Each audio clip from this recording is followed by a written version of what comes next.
Yes, sir. Yeah.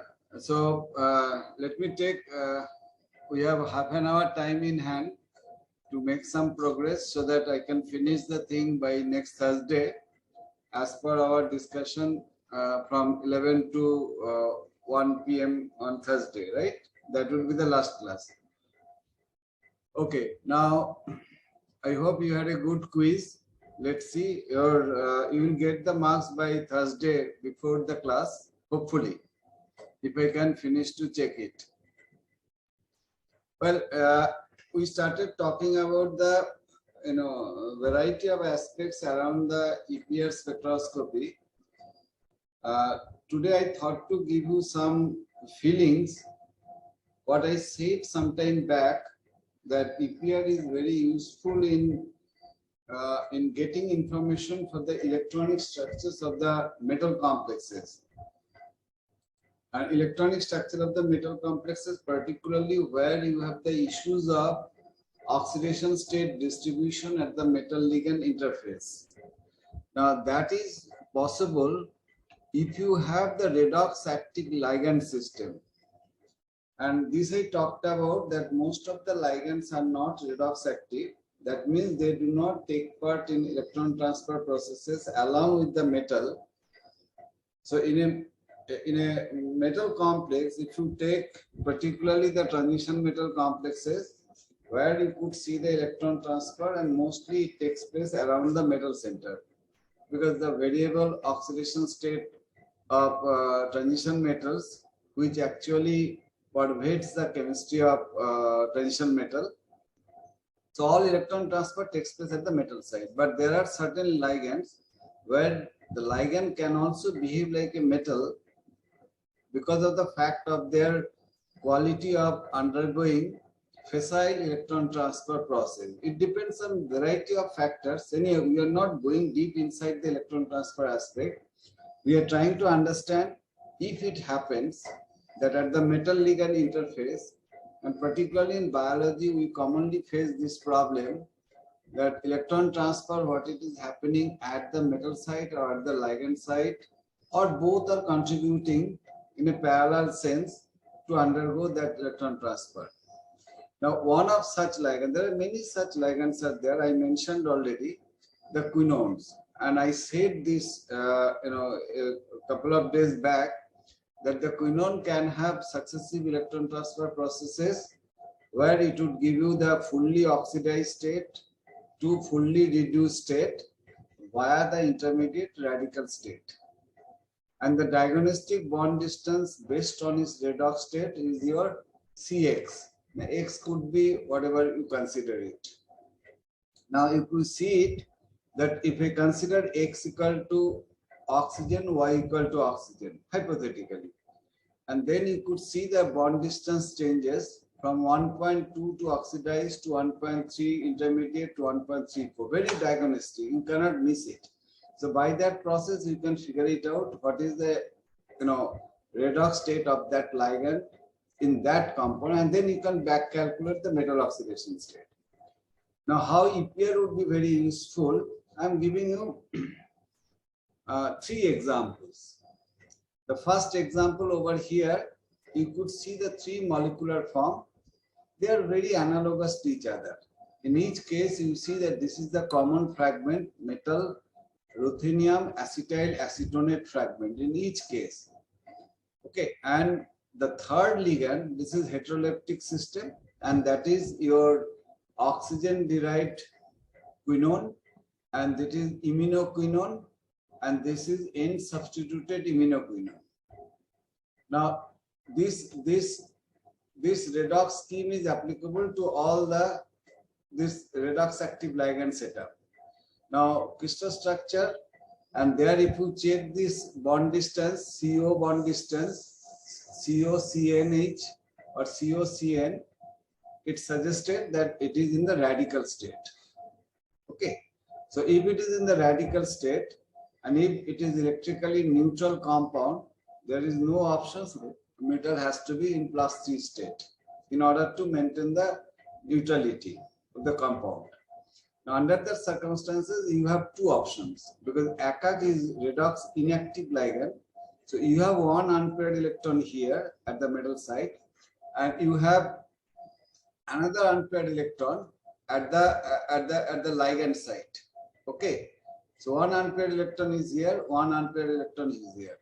Now they could couple antiferromagnetically or ferromagnetically, or they would remain intact without any interactions. So in any way, this particular molecule, it gives you S equal to 1 state, that means ferromagnetically coupled there, and these two cases they are antiferromagnetically coupled. So S equal to 0, S equal to 0, S equal to 1.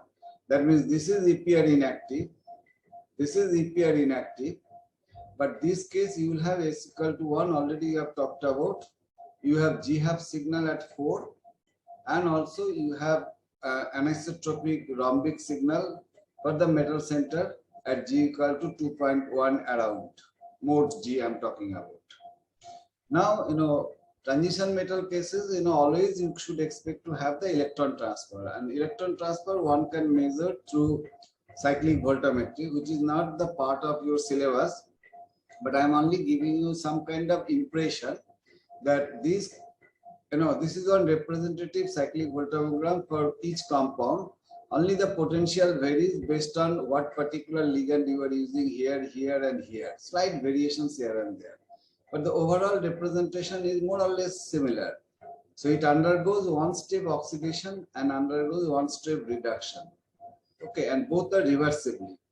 So one could do bulk electrolysis at this point and bulk electrolysis at this point. Then you could generate oxidized species over here and reduced species over here, 1 electron. And this is the potential where you have these 3 compounds at an individual state. Now let us assume that these 2 compounds, they behave, we are assuming first, they behave identically, and this compound behaves differently. Now what is the support in favor of this statement what I am making it? As far as the redox process is concerned. Now, in the beginning, what it is happening, this is the electronic structure from at the metal redox active ligand interface. This is in the RU3 and this is in the radical. Here the matter is also same, RU3 the radical, only they are coupled, and in this case they are not coupled for oxygen derivative. And that is because of the orbital, frontier orbital dispositions. So we are not going inside that. We are only trying to understand how EPR would interpret all these things. So EPR, I have not shown the EPR of this one, this EPR would show you G equal to half signal and also G equal to normal signal at 2.1 something. And here you will be seeing no EPR. EPR inactive because antiferrometallically coupled S equal to 0 state. Now what will happen if you allow the electron transfer process, and if you already know the ruthenium-2 can be oxidized to ruthenium-4 and can be reduced to ruthenium-2. And you already know that this kind of quinone ligand can be oxidized to radical to neutral to dianionic form. Okay. Now, initially we do not know where the oxidation is taking place, at the metal site or the ligand site. Now here, what happens if oxidation takes place at the ligand site, that means this reduced radical ligand will become completely neutral ligand or dianionic ligand, keeping the metal oxidation state fixed. So this is not EPR active, this is not EPR active, this is EPR active in the starting point, and this metal oxidation state +3 which remains unperturbed. And if you check the EPR of the oxidized species and EPR of this reduced species, what you will be getting it anisotropic metal based oxidized EPR spectrum at around G.2.1 or 2.2 something like that, and no half field signal. That means G equal to 4 signal would vanish. G equal to 4 signal for this would be vanished. Or for this case, there is no EPR signal, but oxidation and reduction would give you metal-based axial, this case rhombic, this case axial EPR signal. From the G value, you could make the prediction, yes, unpaired electron is selectively on the ligand side, sorry, metal side over here. That means electron transfer is selectively taking place at the ligand side. On the other hand, this compound, if you check it, you will see that oxidized and reduced state, they are giving basically radical center DPR at G equal to 2. And these multiple line arises because of delocalization of this electron into the nearby nitrogen as well as the ring system. Okay. So as a matter of fact, you get multiple line spectrum, but basically it is a radical signal. Now radical signal means that here redox is taking place at the metal side instead of ligand side over here. So ruthenium 3 is getting oxidized to ruthenium 4, that is your D4 system, coupled system, no unpaired electron over there, and this is going back to ruthenium 2, low spin T2G6, no unpaired electron. So unpaired electron is essentially on the ligand side all through. That means by slight tuning the molecular framework of the redox active ligand, you can switch the electron transfer site from ligand to metal.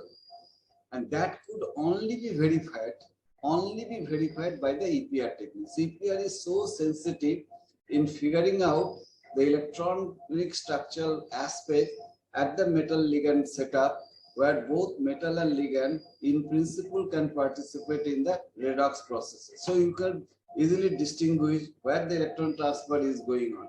Okay. And then you can prove it by theoretical calculations in corroboration with the experimental facts. Okay. Now let me take another example. You see that two analogous compounds. Both are copper 2 compound, that means one unpaired electron is here, one unpaired electron is here. And the two quinone radicals are here. So it's essentially a 3-spin situation. Similarly, here also the same quinone setup, only here you have put one HCH3 group. And as a matter of fact, some weak interactions are there. So it is basically, tetra-coordinated compound, and this is hexa-coordinated compound. Only difference is, and the rest are absolutely same. And if you record the EPR of this molecule, essentially you will be getting copper-based EPR signal. This is a mistake, it's 2.1. Okay, and you will have copper-based hyperfine splitting over here, and you see that anisotropy arises over here. But on the other hand, if you take the EPR of this molecule, you will be getting perfectly radical signal with the nitrogen super hyperfine, all sort of things are there.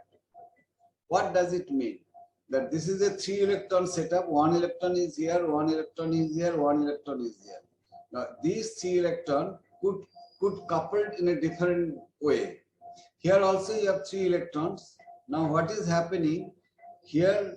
Actually these 2 electrons, they are not coupling, but these 2 electrons are coupling. That means that the electron, unpaired electron on each of the ligand system, they are getting coupled, leaving the spin on the metal intact. Okay. On the other hand, here what is happening, that metal and ligand unpaired electrons are getting coupled, leaving the unpaired spin on the ligand side. So what I am trying to convey to you, both are 3-spin situation, and here what is happening, 1-3 coupling takes place. If I consider it is 1, this is 2, and this is 3, where 1 and 3 are the ligand and 2 is the metal. In this case also, so 1-3 coupling, leaving the unpaired spin on the metal, which is being reflected in the metal-based EPR signal. Here it is 1-2 coupled, that means metal ligand coupled, leaving the unpaired spin onto the ligand center, and that's why you are getting radical signal, that means ligand-based signal. Question is why? Answer is very simple. What I have already talked about, the tetragonal distortion. Now, because of what is happening here, you see it is a kind of representation of tetragonally elongated setup. Elongated setup means Z is much, this repulsion takes place. As a result, what is happening, that unpaired electron in the ligand in the pZ orbital, and in a tetragonal system, unpaired electron is on the dx square minus y square on copper, and as a result, pZ and dx square minus y square, they are like this. so they cannot couple. On the other hand, if you take this example where this is tetragonally compressed system, because of these interactions as shown by the dotted line, so unpaired electron would be on the DZ square orbital. So PZ and GZ, they are parallel, so they can couple. So here, based on the tetragonally elongated setup and tetragonally compressed setup, your metal electrons orbital is varying from dx square minus y square to dz square, but the ligand unpaired electron is always on the pz orbital. So pz z square could coupled, not pz x square minus y square. So that leaves the unpaired electron on the copper center over here and on the ligand center over here. So EPR would tell you this beautiful interaction profile. No other techniques could help you to understand these aspects. Okay. Now, the another two example I should give you.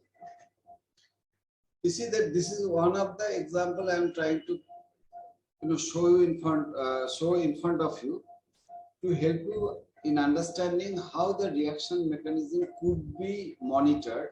One, we talked about electronic structures. There are two examples I have shown. Now, one example I am putting it in front of you now, that how to follow the reaction sequence in terms of mechanistic aspects, both in organic and inorganic. Now, organic is rather simple to me and to you as well. So, I am taking the example of one inorganic case. Now, you see that this is one metal complex. Okay. Now, this metal complex, very simple metal complex, that Al means again acetyl acetonate, like in the previous case what I have shown over here. And acetyl acetonate, you know that it does not undergo any electron transfer process within the stipulated potential window of plus minus 2 volt. It is known, it is a fact. Now that means that is basically irrelevant. These are actually completing the coordination sphere, and that provides the necessary platform to stabilize the compound. But the reactive side is this one. This is called beta keto diaminate. Okay. Now this ligand, this is 1 minus, this is 2 minus. So metal is in the plus 3 state. Plus 3 state means T2G5 low spin. So one unpaired electron. So one could anticipate that one metal-based rhombic EPR for this compound, and you are actually getting the rhombic EPR. You could see it. But the problem is, if you look at the mode G value, you are seeing it is less than 2.1. I said that if it is a 2.1, that means more or less it is on the metal side. And if it is less than 2.1, if it is completely radical, then 2.00 something. We have given the example. For example, here it is 2.001. It should be 2.1. Okay. But in this case, you see it is neither 2.1 nor 2.00 something. That means that this representation is not correct. The representation would be correct if I consider the resonating form. That means this getting reduced to 1 electron and this getting oxidized to 1 electron. No electron transfer, only intramolecular electronic rearrangement at the metal ligand interface. Intramolecular electronic rearrangement. Okay. And that means this center is getting reduced and this center is getting oxidized. Then you will have a radical over here, and that representation would be Ru2 radical. Ru2 means T2G6, radical means. So because of the involvement of metal and ligand in the resonating form, so you are getting an intermediate description of the EPR. And how it could be represented? It could be represented in the form of lower med G. So it is neither 2.1 perfectly metal based, nor it is 2.00 something, but it is 2.06, which suggests that this is the majority component and minority component in this one. Now, if you react this molecule with the molecular oxygen, then you are getting this ligand is getting transformed. That means CH activation takes place over here. and you are getting ketodiamine. Okay. Now this looks a very simple transformation, but that is important from the fact of your oxygen activation, which is very important reaction. Now oxygen, you know, it's a triplet. It cannot react with the any closed cell system. This ligand as such is a closed cell system, but it could react with this metal oxygen. But what we have observed in the reaction scheme, there is no metal oxo formation. So that means it is reacting over here, and then you are getting this product. So what happened? This component cannot react with molecular oxygen because there is no unpaired spin over here. But the resonating component, whatever the concentration was, 20%, 30% in the resonance figure, so that radical could react with the molecular oxygen and it gives you superoxide. And this superoxide could be isolated. And if you isolate it, and because this center is not EPR active, the only EPR active center is this one, and there you are getting this kind of EPR.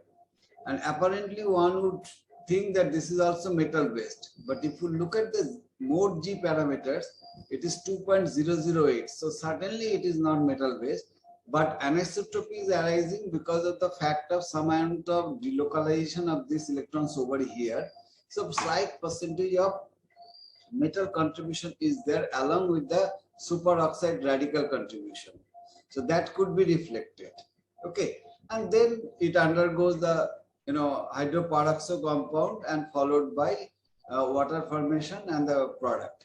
So question is not that. Question for your understanding is concerned that how the reaction moves on through the radical pathway or not. So it is passing through the radical pathway where this resonating form actually facilitating the reaction to allow the molecular oxygen to interact, triplet oxygen to interact. And as a proof, the strongest proof what you have over here, that this compound does not exist in this form, it is existing in a resonating form, so that you have this radical composition over here, to a certain percentage, and that's why the G value is lower than the metal based G value and much higher than the ligand based, somewhat intermediate description, and it is passing through the superoxide intermediate, and that is being supported by EPR with the different G parameters, first point. And second point, you have to give the subsequent crystallographic evidence, and crystallographic evidence is there. And also you have to do the resonance Raman, and then you will see the molecular oxygen absorption and the radical absorption would be different. So all you can prove it subsequently. But EPR would give you the prima facie and the important information about the reaction mechanism. So there are many such reactions are possible to follow by EPR. It is one of such kind. Now I am giving you another example. Now you know the nitrosin. Nitrosin is a very important biological molecule because all our blood pressure, neurological responses, what you do, the way we look at, the way we speak, the way we recognize, someone, everything is controlled by the nitrosin concentration in our body system. It reacts with the cytochrome C, it reacts with the myoglobin, etc., etc. Now, this nitrosin as such is a very poison, but a smallest quantity is very important for our body. Okay, without that, we cannot survive. But nitrosin, how it reacts in the body, there are a lot of, exercises are going on, etc., etc. I'm not going deep inside that. If you are interested, you can check the books and internet, whatever you want. But what I'm trying to indicate, the nitrosin is known to be one of the redox active ligand, because it can undergo successive electron acceptance and electron removal processes. So from NO plus to NO dot, NO minus, NO dot 2 minus even. Now you remember the nitrosyl radical is the only radical which is neutral because of electronic configuration, you know that. But all other radicals either cationic or anionic. So this is unique in that sense. Now if you have a molecule like this, now you consider this is 2, that T2G6, this there is no unpaired spin, only one unpaired spin is over here, that is radical center. Now if you record the EPR, what you should anticipate? You should anticipate that NO-based radical. So one line EPR spectrum where that line could be splitted by 2 into 1 into 1 plus 1. That means 3 lines because of the nitrogen hyperchlorine. This is nitrogen 14, I equal to 1. Okay. So it should be 3 line spectrum, sharp radical signal. But instead you go get some kind of, your anisotropic signal. The anisotropic signal you are getting, and at the main signal you could see the splitting of 3 lines.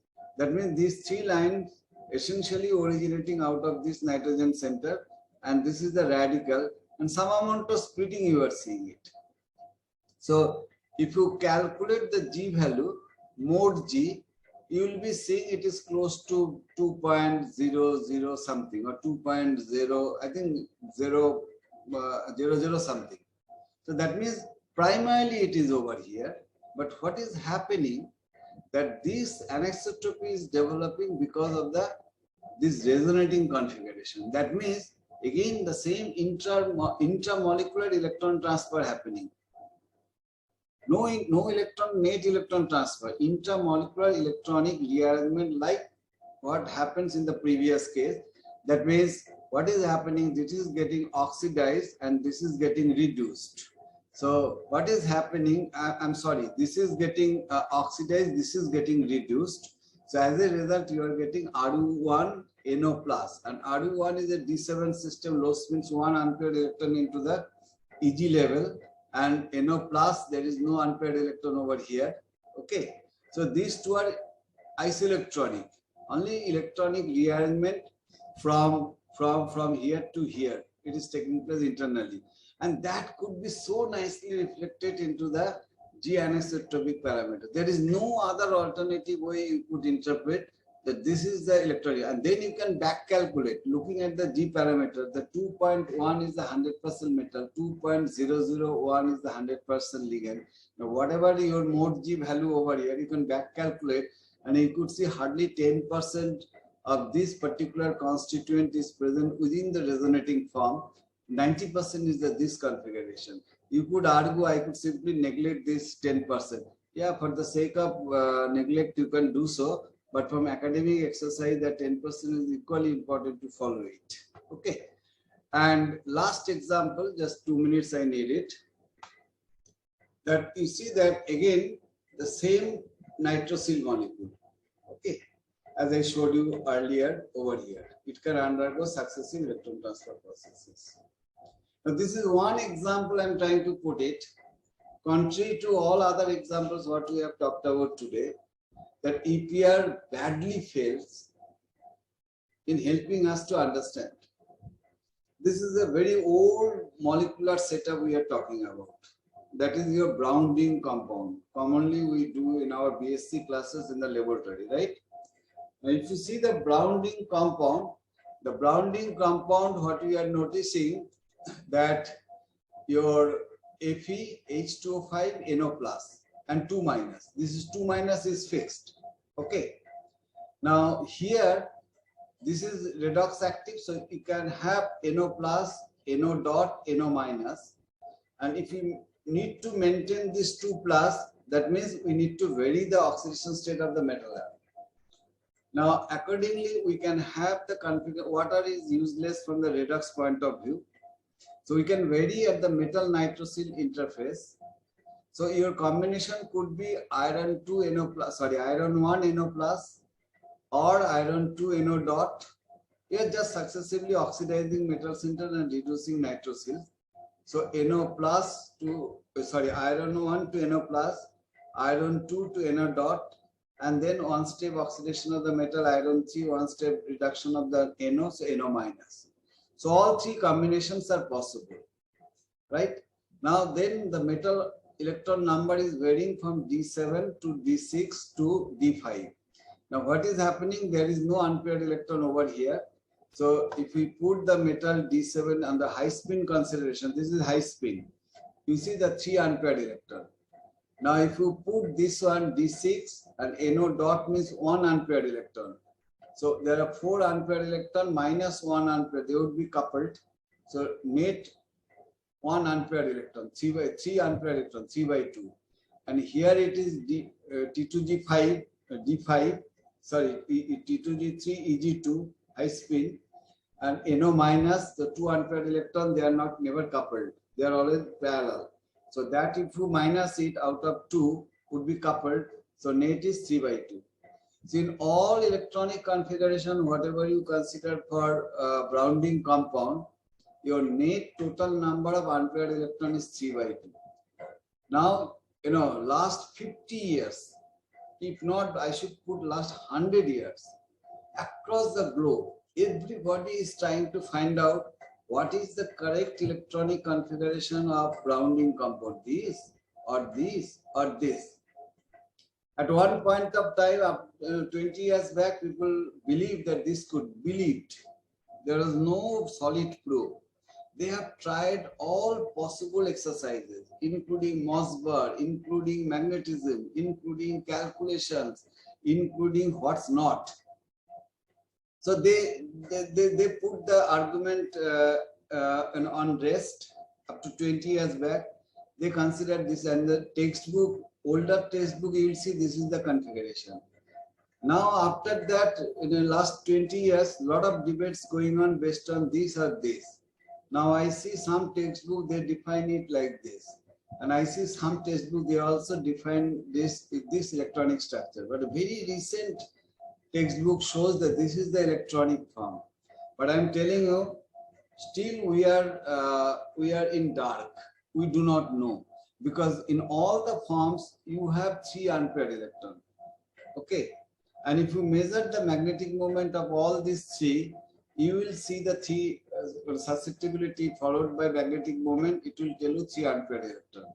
Now, EPR of 3 unpaired electron already I said it's difficult to follow, but if it comes, it will come the same way. So you cannot distinguish. Now, if you do Mossberg is again at the interface.